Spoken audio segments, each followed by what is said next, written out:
Okay, dear friends in Dhamma, we are going to start the last Dhamma sermon. May you give your consent by saying Sadhu Sadhu. Namo tassa bhagavato arahato samma sambuddhassa.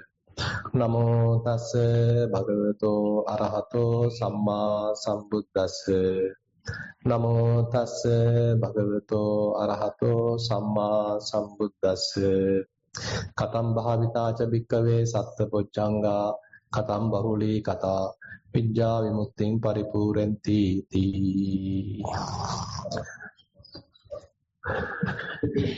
Dear friends in Dhamma, so we started with how we are facing our life, how we have established our life, being a little kid, being someone and given a name, and slowly we are building ourselves and basically very much like establishing the world as an individual.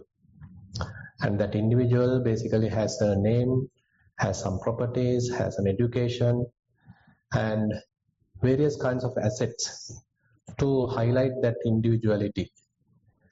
And that individuality is what actually further promoted by the society, by our friends and all sorts of other means to highlight as a person. And we also liked it and we also want to promote it and we also want to become a VIP. So this is the kind of mentality we were developing, and all those assets, what we call as the upadi, is what we were very much like surrounded by, and often we are using to boost our ego. And with the help of all those assets, we are making a self, and that is how we are living. And then further to support it, we have so much of different possessions, maybe our wife, maybe our husband, maybe our children, maybe our parents, and so many other belongings are there. Our relationships are there to further strengthen that individuality, this personality view in a way. And then we discuss how these things are very much like rooted with very subtle psychological tendencies operating in the mind, starting with certain ability to imagine. So we, as human beings, have the capacity to imagine things. Even though things are not really concrete, not really real, still we can imagine things. So this potential to imagine things, these imaginations also is one reason to imagine that there is a person, there is a self, there is an individual. And as a result of that, we keep thinking, okay, I am here, I am so and so, all that imagination-based tendencies operating within the mind. Asmiti bhikkave manyita meta. So manyana, the conceiving, is happening. One reason is this imagination. And then Buddha mentioned about the tanha related in Jhana. So we are having kind of a tendency to get attracted to what is beautiful, what is pleasurable. And often we are being again and again attracted to or repelled to what is desirable and what is not desirable. So that also promotes this eye-making and mind-making. And third, then Buddha discuss in this Yavakalapi Sutta how the kind of a restless nature of the mind. So mind is not very much like resting, rather it wants to become kind of restless. It has this ongoing restless nature, and this ongoing restless nature is another reason for the mind to promote herself, operate as a person, operate with a self-centered nature. Then next, actually Buddha mentioned about the papancha, where the mind's tendency to diversify things and spreading out. So when a certain thing happens within the mind, it does not simply stay as it is, rather we want to spread out, diversify things. So there's another very subtle psychological tendency operating in the mind that also causes this kind of eye-making, mind-making. Asmiti bhikkave papanchita meta. So the diversification, multiplication, and kind of prolific tendency in the mind, causing this proliferation, ultimately get into the proliferation. Then last is actually mentioned in the Savakalapi Sutta is the kind of managata. So when we are conceptually identifying so many things, including ourselves, the inherent tendency is to compare. So I am an individual, you also are individuals. So how am I doing compared to yourself? Continuous comparison is there, measurement is there. And again, when I have something belong to me and you all have something belong to you, how my things are compared to your things, how my belongings are compared to your belongings. So likewise, we are very much like subject to continuous measurement, managata. So then Buddha mentioned, okay, there is a tendency to create a self, I, because of this ongoing measurement, ongoing comparison. And then we discuss in depth, so how the Buddha is promoting some sort of a mechanism to overcome this I-making, mind-making with respect to Vipassana. So how the non-self, if we understand non-self, if we develop the understanding of non-self, it can lead to the abandoning of this identification, abandoning of this wrong kind of behavior, all that we discuss in brief. And before immediately coming to the non-self, we understood, okay, one has to understand the impermanence, anicca. So when one understands impermanence, it leads gradually to the understanding of non-self, as explained in the Meghiya Sutta.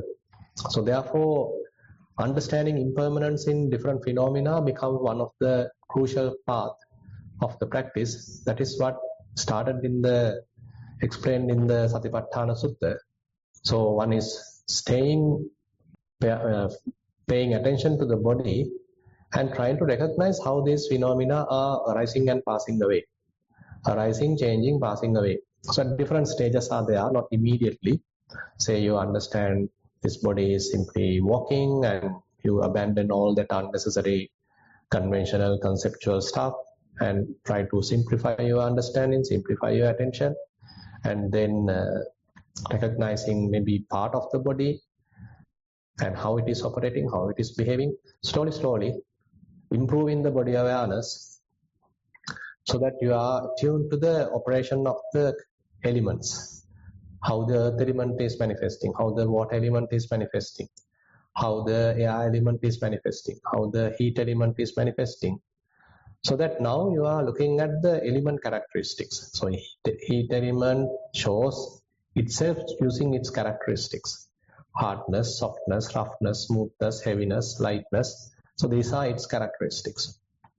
And then the heat element may be cold and the heat, cold and the warmth. So these are its own manifestation.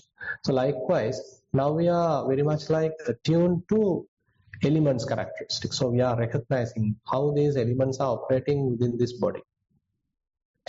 Now, if you further enhance this experiment, investigation for a fair amount of time, during that time, I-making, mind-making is very much like prevented, because mind is assigned a fairly kind of a yoniso manasikara, a wise reflection, keeping our attention to various bodily phenomena, and those phenomena are continuously changing, and we are very carefully observing those.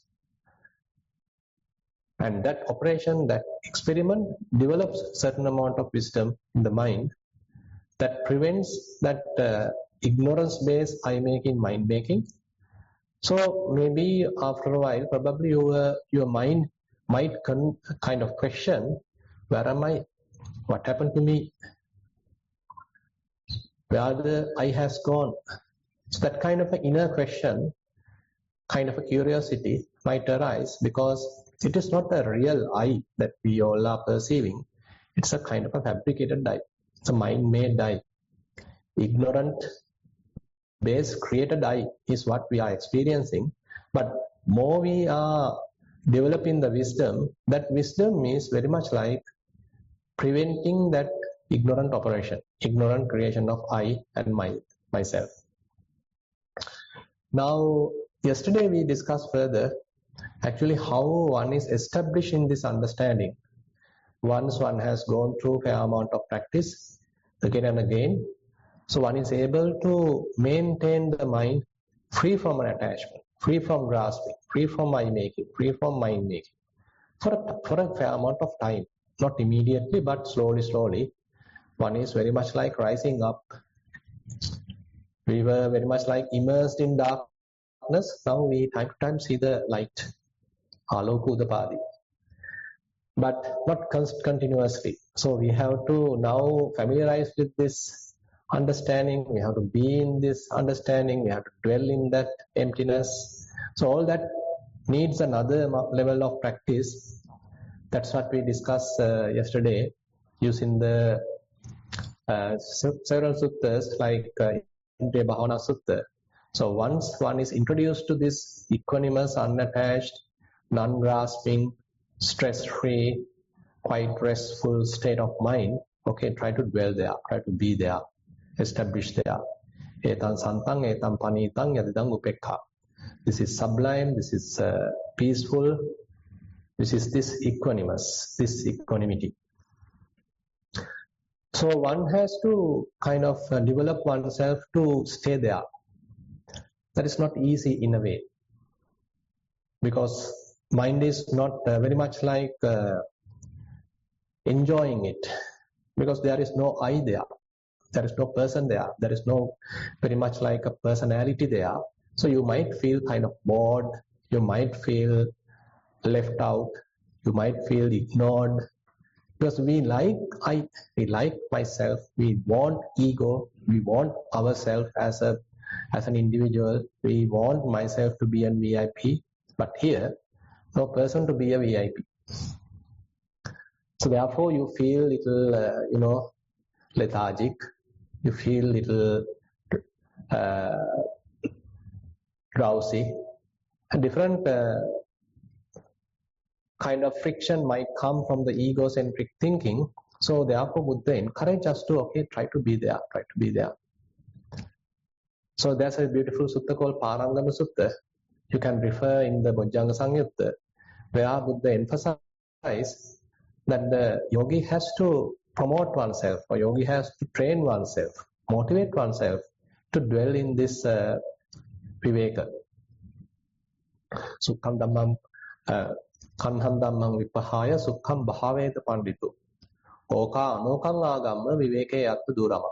So he basically mentioned, so you all have abandoned the unwholesome stuff, unwholesome that qualities which are binding you, lowering you, taking you back to the ground. But now you have developed certain potential, capacity, a momentum to lift up, to open up. And once you come out of that cell, prison, oka anokang agamma, now you have no place to stay. There is no place to establish the mind. It is the mind kind of free, which is not established. It is not bound to anything. Which is not deluded by anything, not making any self. So you are not established on the Rupakhanda, you are not established in the feelings, you are not established on various perceptions. Also the mind is quiet, not thinking, no proliferations, no obsessions. And also your faculties are also fairly calm, relaxed, no much sight, sound, smell, taste. So the faculties are also fairly calm. So the consciousness, that discriminative consciousness is also not operating like. So you are released from this typical worldly aggregates. So once you come out of that, now try to be there. Oka anokang agamma viveke yatta durama. This viveka, this seclusion, this unattached nature of the mind is typically difficult to like with, difficult to desire, difficult to hold on to, because there is nothing much there. It is quite simple. It's like just the water. It is not added with any sugar, not added with any milk. It's not carbonated. It's not beer. It's not orange juice. It's not Coca-Cola. Nothing. It is just pure water. So how to attach with pure water? Quite difficult. So therefore we have to promote ourselves to be there, to dwell there in that emptiness, abide by that emptiness. It's a kind of a training. as much as possible, now one has to be there. Now the beauty here is that at earlier stage, actually it's very much like we are being a person and I want to realize Dhamma. So that is the kind of the reference that we were using. That's the kind of a standpoint. So I am someone, I want to realize Dhamma. That was the operational self-centric way that we have looked at the situation. But now, kind of an opposite. Now you are living in Dhamma. While being in Dhamma, you are very much like trying to figure out how I-making happens, how mind-making happens, how the selfing happens again. Previously, you are a person, you are an individual, I want to realize Dhamma, I want to attain Sakadagami, I want to attain Sotapanna, I want to liberate myself. But here, the quite opposite is there. So you are in very relaxed, calm, unattached, soft, selfless kind of a state. While being in Dhamma, so you are trying to figure out how I-making happens again, how mind-making happens again, how selfing happens again. So kind of a different way of looking at. Now your perspective has completely changed. So the previous stages of our practice is very much like effortful. You are doing something effortful.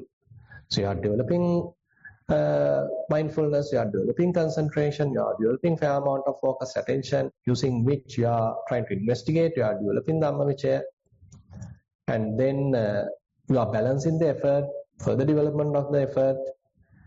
Once things are properly balanced, now you have kind of a rapture, little bit of joy, and then things are little stable, and now tranquility is there, and then you are very much like equanimous.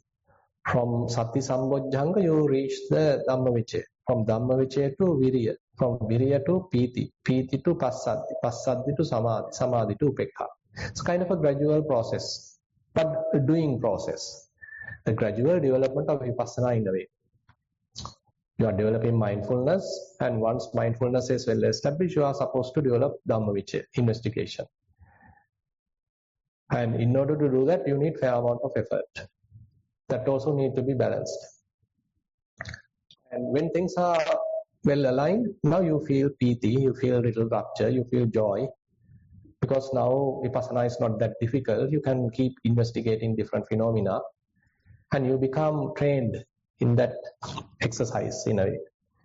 Now, so when you are very much like familiar with the process, now the tranquility is happening. Now you feel calm, relaxed, but still the investigation is happening. Very much like mind has undertaken the task. You don't need to intervene often. Instead, the mind itself is doing the task. It recognizes what to do. It is well trained now. Continuously doing the investigation, but not strenuous way, in a more relaxed way. Now, as we further develop, now it is going to equanimity because you have nothing much to do. Because things are well balanced. So the samadhi is there. Everything is well balanced.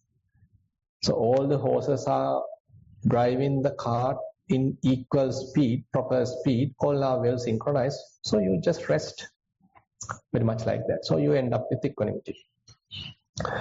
Now the second stage is very much like, now while dwelling in this equanimity, etan santang, etan panitang, aditang upekka, while dwelling in this equanimity, how further to develop the bojjhangas, the enlightenment factors. So that is what actually I taken as the theme of the sermon today. So how one is developing further while maintaining this equanimity, while maintaining this kind of relaxed attitude.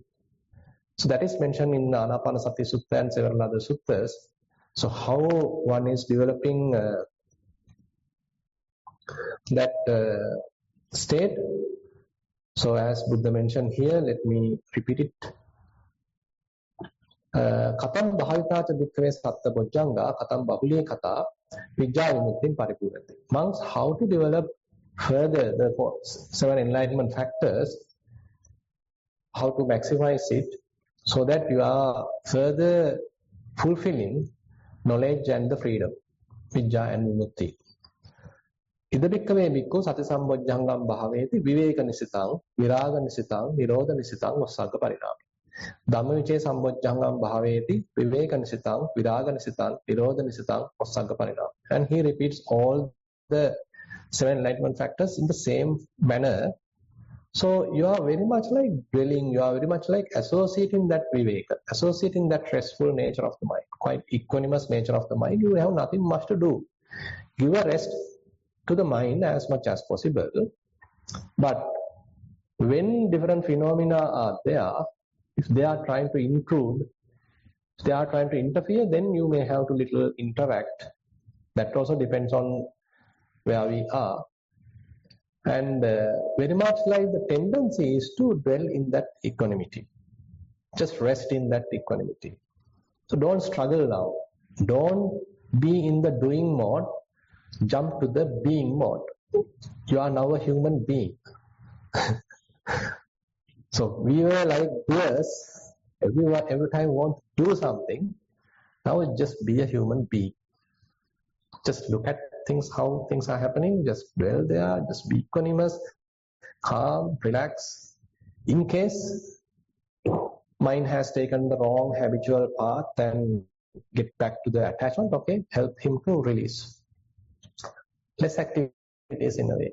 So your further vipassana practices shouldn't be a kind of a struggle now. It is not a effortful mindfulness anymore. It's a kind of effortless mindfulness, very relaxed mindfulness. It's also the practice also not a strenuous kind of practice. It's a very effortless kind of practice. So you understand, you are dwelling in the Dhamma, and you are anyway trying to figure out how again this foolishly, in a ignorant way, how again this eye making happens, how again this mind making happens. Because still the tendencies are operative. So don't think we are arahants.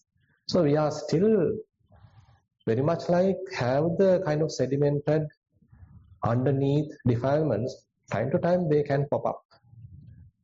But as a result of the practice, you can easily figure them out. So they might not overwhelm you often. Time to time it also can happen.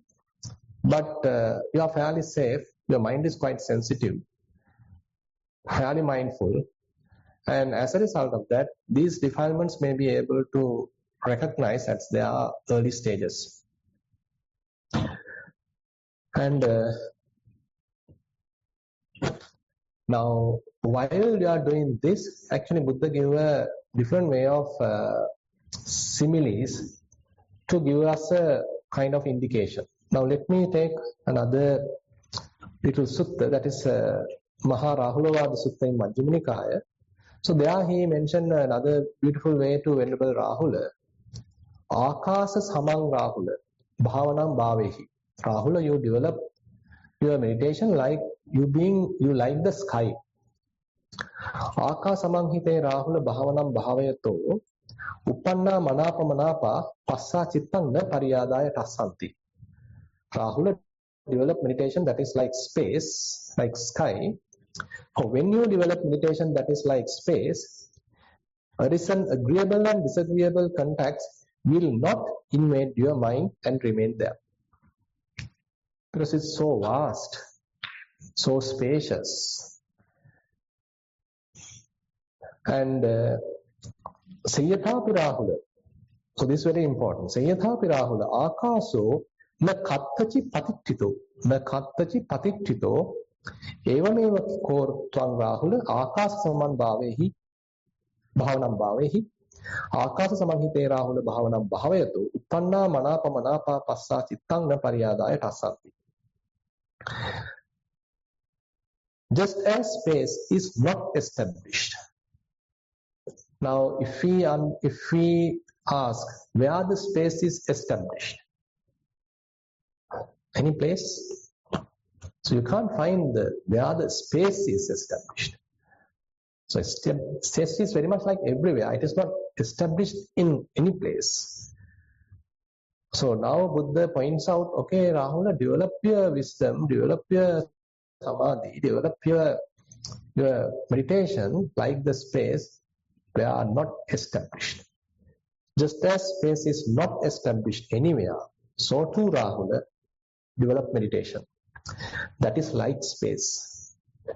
For when you develop meditation that is like space, recent agreeable and disagreeable contacts will not invade your mind and remain. So it's very much like space. You are nowhere, no place, you are no person, but you are simply the Dhamma, but still seeing how things are happening. You are not dead, you are not sleeping, you are not lethargic, you are quite alert anyway. So you know what's happening, operating from a different angle, by the way. You being Dhamma now still trying to understand how again this ignorant process happens, and again grasping going on. Again eye making going on. Again mind making going on. If it is not happening, okay, just rest. Take a rest. Just be. Nothing much to do. So you are very much like the open space, unestablished. So different names are used in Dhamma, like apatittita vijnana, unestablished consciousness, anidassana vijnana, non-manifestative consciousness. So in that space, nothing is like tarnished. So there are no stains. It's very clear, very clean, fairly purified. So one can say it is a kind of pure consciousness.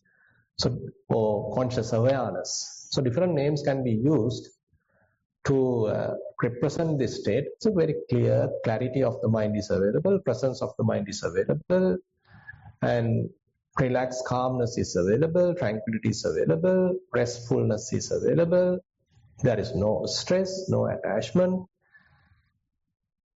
And attention is not established on a particular thing with a discriminative consciousness. You are not discriminating among so many things. You are not discriminating one thing and hooked up with that thing. But rather the mind is very much like pervaded. Awareness is very much like pervaded. As we discussed yesterday. So there are no boundary. That term in the Chabbisodana Sutta, Vimariyadi Katena Chetsa Vihara. So one is dwelling with the mindset which is not bounded, which is not constrained, which is very much like spread out, pervaded awareness.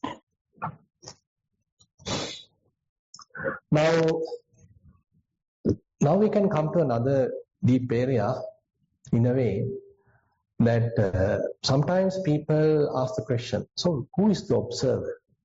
Is the observer a self? A good question. Is this observer a self?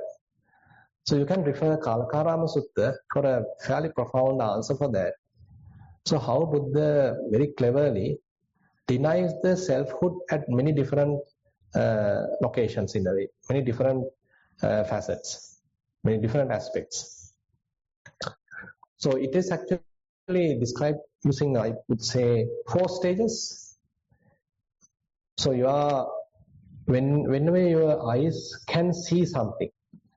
So typically what happens is, we discriminatively find out someone, an individual and something. So we are being fooled, by the way. So we already make an individual, we already have something that may be interesting, that may be attractive. So again, you attracted to that, you start thinking, you become infatuated, lost. But while here, while dwelling in this proper place, you are not doing that individuation. You are not doing that objectification. Rather, seeing is mere seeing. As we discussed yesterday, ditte dittamatam bhavisati.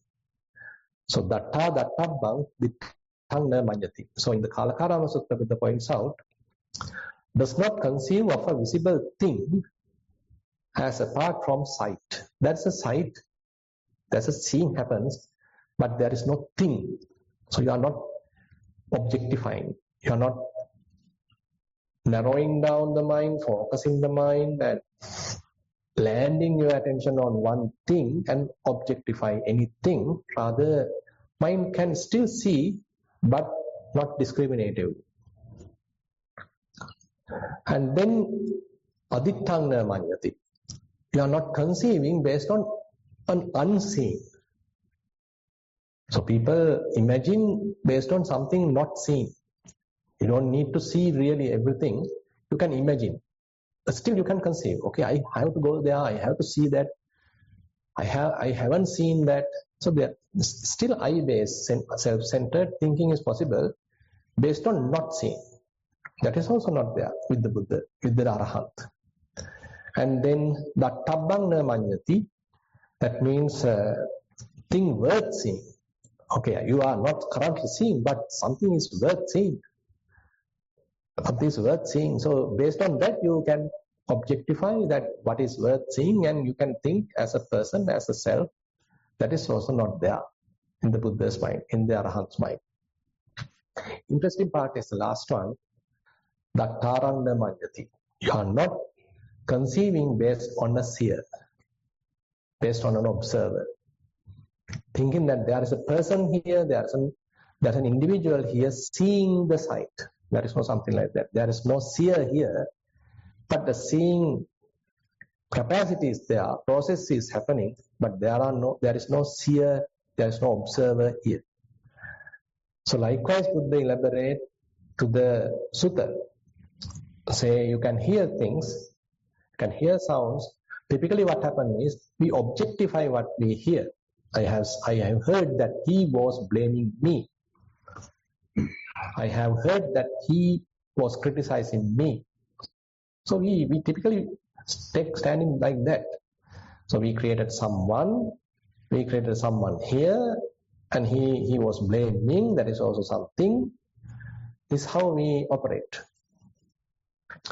But when we are properly handling this thing, apart from hearing, there is nothing that you object as something that you have heard. Mere hearing is there. So te sutamatta. That's all. Your mind is not mixing with what you hear, what you heard, or what you hear. Mind maintains its clarity, mind maintains its viveka, mind maintains its purity, unattached, unstressful, equanimous nature without interfering what is heard. Hearing still happens, by the way. Similarly, asutanga manyati. So you are not conceiving based on what is not heard. Similarly, sotabbanga manyati. Thinking that there is something very important to be heard, still you are not conceiving like that. Then sotaranga manyati. Not thinking that there is a hearer. There is someone who is hearing, someone who is listening. Based on that also you are not conceiving. Similarly, Buddha mentioned muta motabbang mutanga manyati. So with respect to the tongue, nose, tongue, and the body, so there may be kind of smells, taste, tangibles happening, but other than that sensing, you are not objectifying what you have sensed. Then amutang na manyati. You are not conceiving based on what you haven't sensed. Motabbang na manyati. You are not conceiving based on thinking that there is something very important worth sensing. The last part is motarang na manyati. You are not conceiving based on there is someone who is sensing.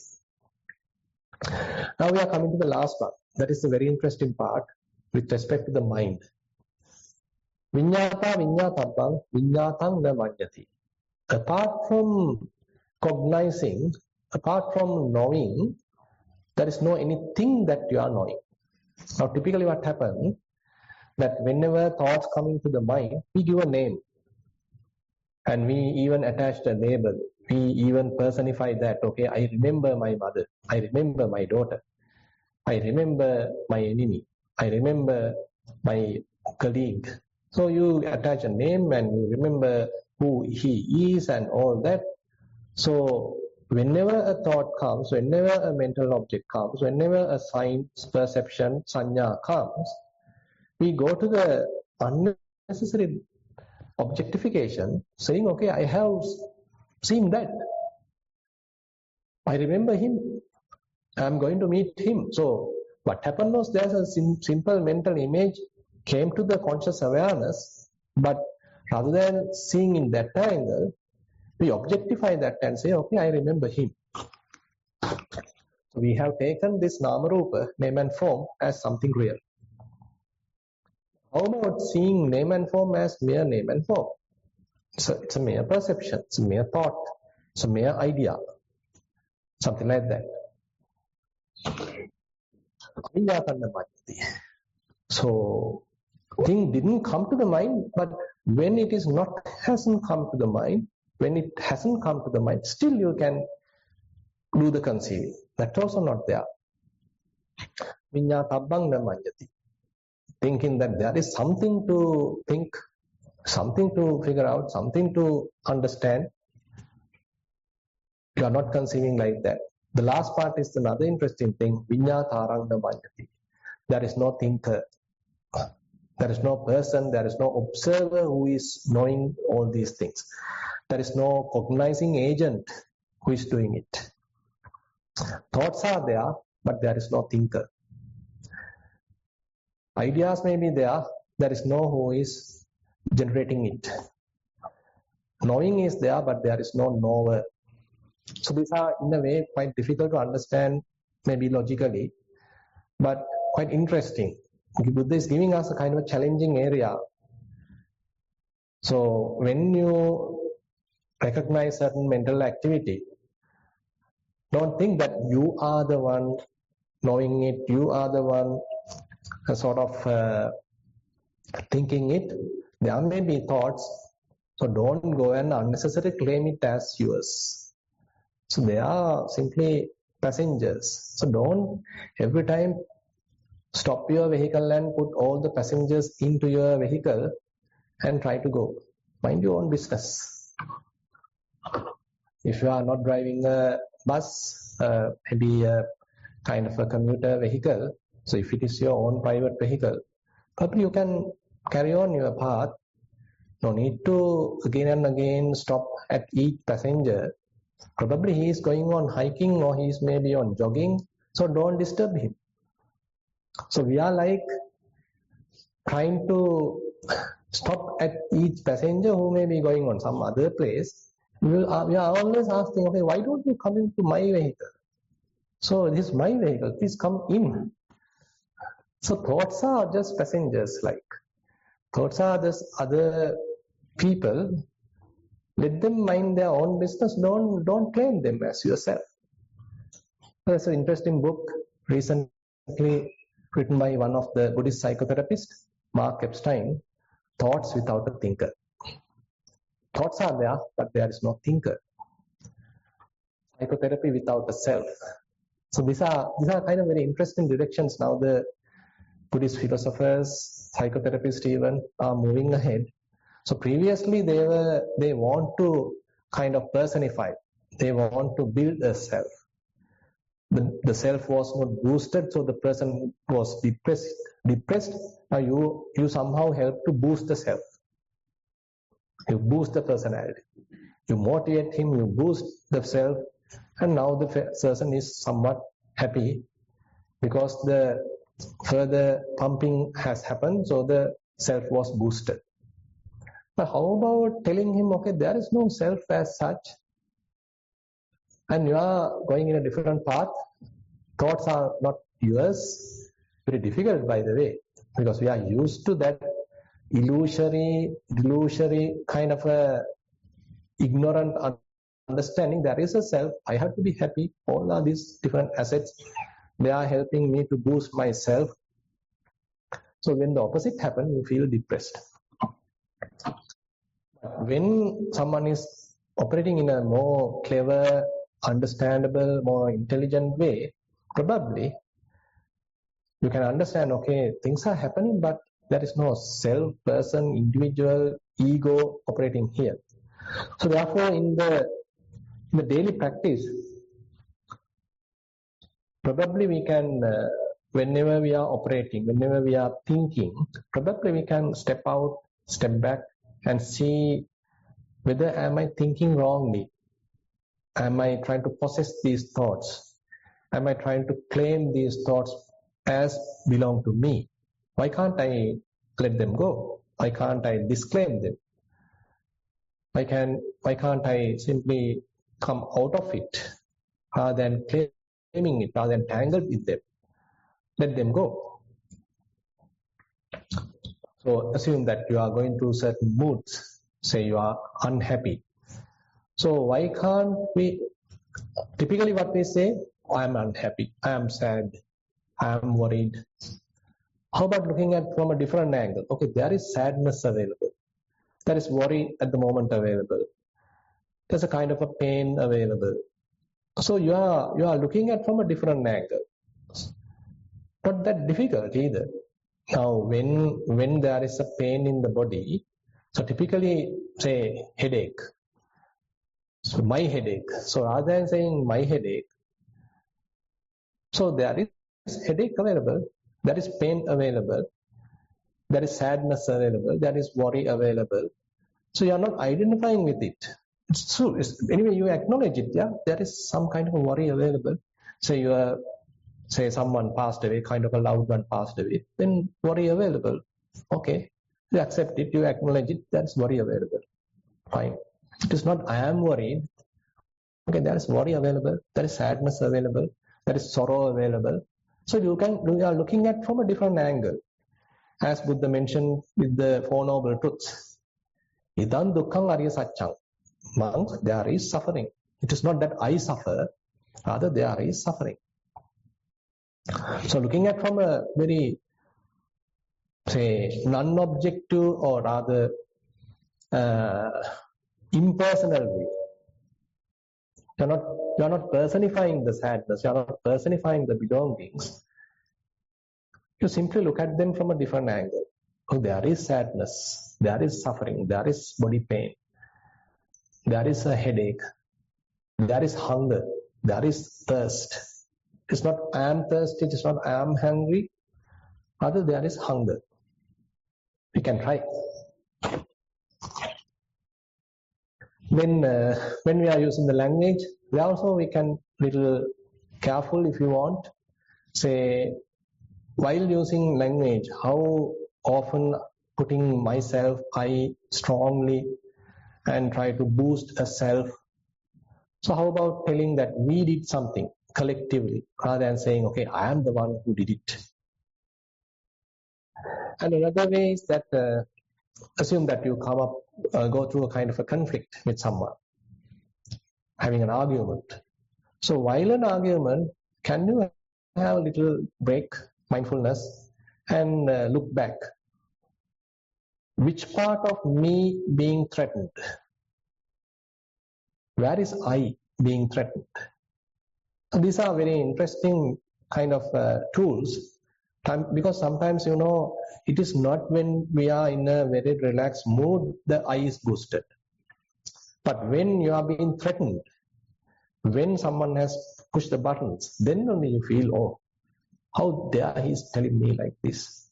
He shouldn't tell me like this. I am more a respectable person. They should know how to behave in front of a monk. So this I is now coming out when you feel that you are threatened. So at that moment, how about looking at, so which part of I is threatened now? Is it the body being threatened?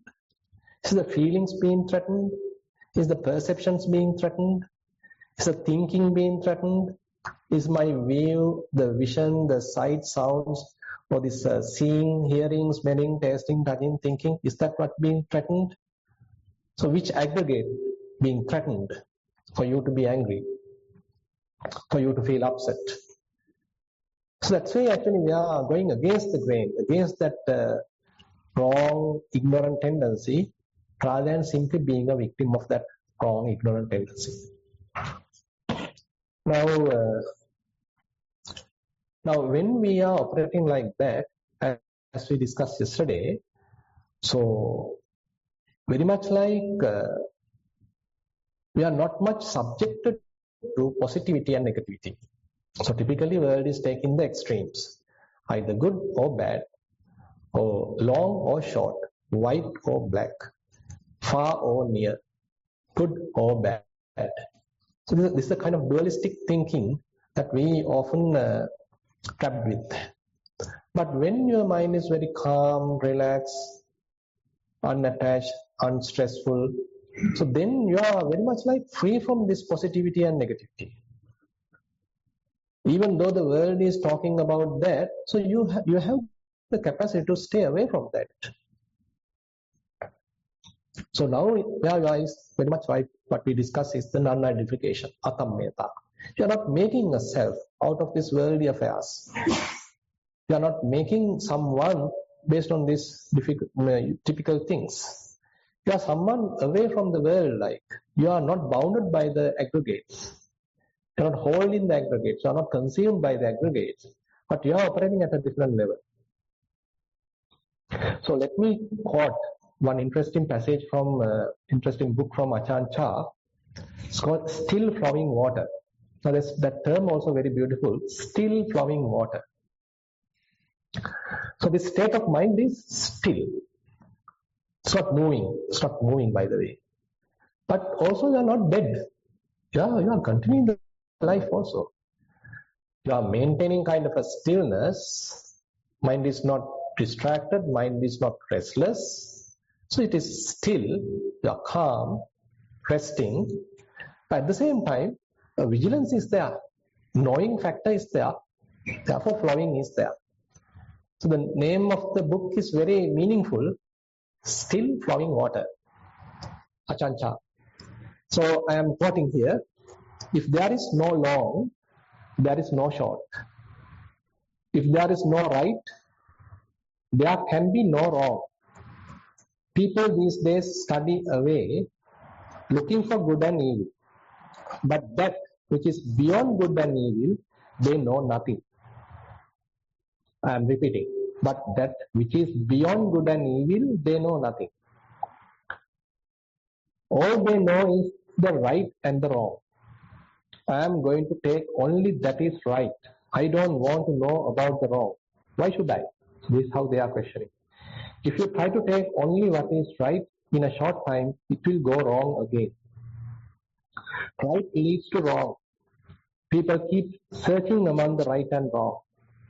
They don't try to find that which is neither right nor wrong. They study about good and evil, they search for virtue, but they know nothing of that which is beyond good and evil. They study the long and the short, but that which is neither long nor short, they know nothing of. So we are attached to the positivity, we are looking for the good, the white, maybe the beauty, or long, all the whatever you take as the positive. Then we are trying to reject the negative. Okay, I don't want the black, I don't want the bitter, I don't want the short, don't want the bad. So we are very much like trapped in that dualistic thinking. But in the mind which is uplifted, that dualistic thinking is not operating. Viññānaṁ anidassaṇaṁ anantaṁ sabbatopavam. Cattāpoca patavi tejo vāyo nagadati. Tatta nāmaṁ ca rūpaṁ ca asesaṁ uprujjati. Anum thūlaṁ subhasubhaṁ. All that different measurements no more exist there. It's very challenging in a way and very beautiful, very profound also. So therefore this state of non-identification is something that we need to explore. It may not happen immediately. So that's why we need to develop the path. So once you are introduced to that path, you can understand what a kind of a profound way that Buddha is trying to explain it. And certain teachers have emphasized it. As I mentioned, like Ajahn Buddhadasa is one prominent teacher who has emphasized the nature of the atammeta, non-identification. And most venerable Katakunde Jnana Thero is again has emphasized this atammeta, figuring out, okay, this is an area that we need to recognize, try to dwell with, try to understand, and try to be there without identifying, without caught up with this dualistic thinking. how to be free from that dualistic thinking and rest there. Take a refuge there. Not every time being interfered, not everyone being influenced by these worldly affairs. How can you live even though you are well grounded on the earth? How can you still live not being affected by the worldly affairs? Like the simile that given to the Buddha, the lotus simile. Buddha is saying, so Tathagata is like a lotus which is well rooted on the ground. Well rooted on the ground. It's a muddy ground, by the way. And it is taking the kind of nutrients from the ground, but it is coming out of water and blossomed beautifully out of the ground. Not attached with the muddy, not attached with the water, not immersed in the water, but blossomed out. Something like that. Very beautiful.